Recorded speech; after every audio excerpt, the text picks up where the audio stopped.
This is episode 23, Loss and Grief. Today, we're going to be talking about our experience with loss and grief and how that extends beyond more than just the death experience. So it's not only when somebody physically passes in our that we experience loss and grief.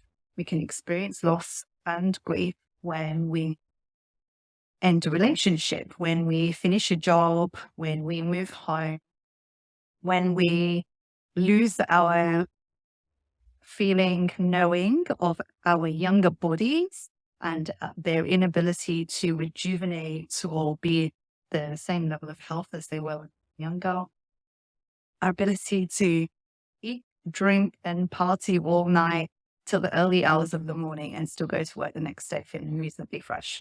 Those can all trigger a sense of loss and grief. We're grieving an aspect of self, an aspect of being that we no longer have. But what makes it so? How can it be different to when we actually lose somebody in the physical world? The thing that we potentially lose, and we possibly not so much the younger body, but there is memory of it, and we still have the physical body. But those things, relationship, home, job, they still continue to exist. And we can have a tendency to start to compare, contrast, and depending on what the newer situation is, wish for that thing to be back, which certainly with having a younger, more able and fit body is often the case. Having a relationship, maybe your first love, you may wish back on that relationship that didn't work. If you're having trouble in your existing one, perhaps even your home, if you've moved home away from family and the longing for being back there in that previous home where you had more connection, you had more support compared to where you are now. Those are all sensations of grief and loss. So what on earth do you actually do about that? How do you process that grief and loss? Well, the example that I've got to share with you is actually about my physical body and how I wasn't have started to become now again, but through my 20s, I was incredibly active. I'd do a lot of walking, I ran a lot, and I went to the gym as well, maybe 4, sometimes 5 times a week to do strength, cardio, workout. And through my mid 30s to well, now early 40s, I've experienced a lot of pain in my body. So a lot of pinched nerve, sciatic nerve pain, lower back pain. And that has created an inability to actually train. And actually this year has probably been or earlier in the year was probably the weakest my body has been, or most out of shape my body has been. And I caught myself actually wondering and thinking on and feeling into how energetic I used to be, how easy it was for me to run do a cross country style run for 45 minutes without losing my breath when I was back in London, and how easy and fun it would be for me to run along the Brisbane River when I was in Brisbane, and how I felt that wasn't available to me anymore. So there was a sense of uh, loss around the experience I was having with my body in its current state versus what I used to experience with it before. And it's a very similar sense of loss can be experienced with other aspects of your life. As I mentioned, when you change relationships, when you move home, another example is when I changed jobs and moved in from one job to what I thought was going to be a more amazing job. And it actually turned out to be an absolute nightmare. I was experienced a lot of bullying from my boss and was then stressing through the workday. At the end of the workday, when I was hanging out with friends, and I started dreaming about the stress I was experiencing with that job, and it made me long for and grieve over the job and the comfort, the joy, the growth that I had experienced from my job just before that. And these are all things that at an emotional level, whether you have with at an emotional level in the body, those memories, those feelings and emotions, they leave a similar stamp to when we have grieved and lost or lost an actual physical person or perhaps a pet. The physical loss of a person is still very much the same emotional signature to when we grieve these other things. The only one of the biggest differences are that give ourselves the, we don't give ourselves the opportunity and we don't afford ourselves, we don't allow ourselves to actually process that grief. We don't feel that it's right to be grieving things that we have given up. So moving home is like probably to move somewhere that is more aligned with the new part of your life. Changing relationships for whatever reason, something didn't work and you've moved on to another one. But we don't allow ourselves the opportunity to grieve those things because they continue to exist.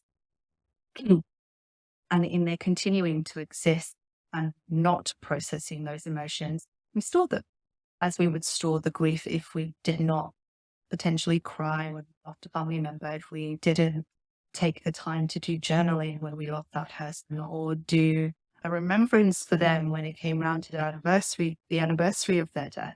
Those are all means of grieving death. And there's so much potential in releasing emotions out of our physical body when we do those, probably not the same activities, but when we do releases around the grief and loss of things that still continue to exist. So one of the ways that you can actually do that is, or certainly the way that I actually achieved and moved out of the loss that I was experiencing, my younger body, my fit and active body, was making a commitment to myself. Now, I had done that before a number of times over the last couple of years, and I'd start my workout and start training again. And 2.5 to 3 weeks there, I fall into a cycle. So every 2 to 3 weeks of training, I was then starting to experience pain again. And that would last from 2 to 4 or 5 months that I couldn't then properly train because I was in too much pain. So the commitment was certainly there, but there was something stopping me from moving beyond those first couple of weeks. And in sitting with myself to explore what that was, well, first of all, it was recognizing the pattern, recognizing that, oh, actually, after maybe 2.5 weeks, something's happening there. Something's happening at that time point that's switching and keeping me stuck with my physical body and not allowing me to train more. And in realizing that and asking the questions, well, what is it? What part of me is holding on to this? And I've shared these questions with you many times. What part of me is holding on to this? And what part of me needs to hold on to this? What part of me is creating this reality? And in sitting with that, I had many awarenesses around what that would mean if I was in complete physical health and was able to train. And one of the things that came up for me, and it's something that I've been clearing for a little while, is that in becoming more fit and becoming more toned, that would potentially make me more attractive to people and attract the wrong kind of attention more so. And as bizarre as that is, there was a level of safety in my own mind, subconscious mind and mind body, keeping me in what was the existing body to keep me safe, to not attract unwanted attention. So recognizing that, I processed the beliefs around what that actually meant. So things that meant for me were that I am safe, that I attracted the attention that I wish to receive, and that I want to receive, and the attention that I attract is kind, loving, and compassionate. It's always from that heart place rather than a malicious place. And programming these into the subconscious mind. And that released a huge amount. And any stress that was coming up around that, any grief that was coming up around her, actually releasing that, the processing tools that I use as well. So what are some of the things that you can actually be doing as part of moving through your own loss? As always, the first step is awareness and being brave enough to take a look at yourself. So consider the things that you might be reminiscing on, that you might be holding regrets around, because these are first indications of where you might be experiencing some grief and loss. And there might be regrets around the one that got away. There might be regrets around the move. There may be regrets around having had kids, if that's actually had a significant impact on the way you now hold your body. And that's not to say that you don't love them. It's absolutely not what that means. It's still processing the grief and loss for your physical body that you used to have, if that's not what you have anymore. So think about things that you might regret and think about the things that you miss the most, because again, those are things that you're experiencing grief and loss around. And once you start to become aware of what that is, it's then choosing and identifying what you want to experience instead. So my process was to identify the beliefs that I wanted to hold instead of the ones that I did, for example, if I'm fit, healthy, and in my best body, I'm going to attract unwanted attention. And instead of that, when I am fit, healthy, strong, and feeling amazing in my body, I will attract only the attention that I want, only the attention that I desire. And that attention will always be from a loving, kind, and compassionate place, which creates such a big shift. If there are emotions, obviously grief and loss is an emotion, but if there are any other emotions attached to that state of being, to that missing, to that regret, processing those out. And if you're wanting support with that, feel free to send a message and we can talk about what we can do that. But in the meantime, just try that out as a tool and see how you get on with raising your awareness.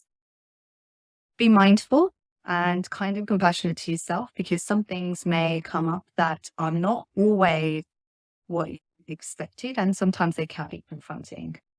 So be kind and compassionate, withhold judgment, and stay loving to yourself. Join me next week for episode 24, where we'll be looking at perceptions within relationship.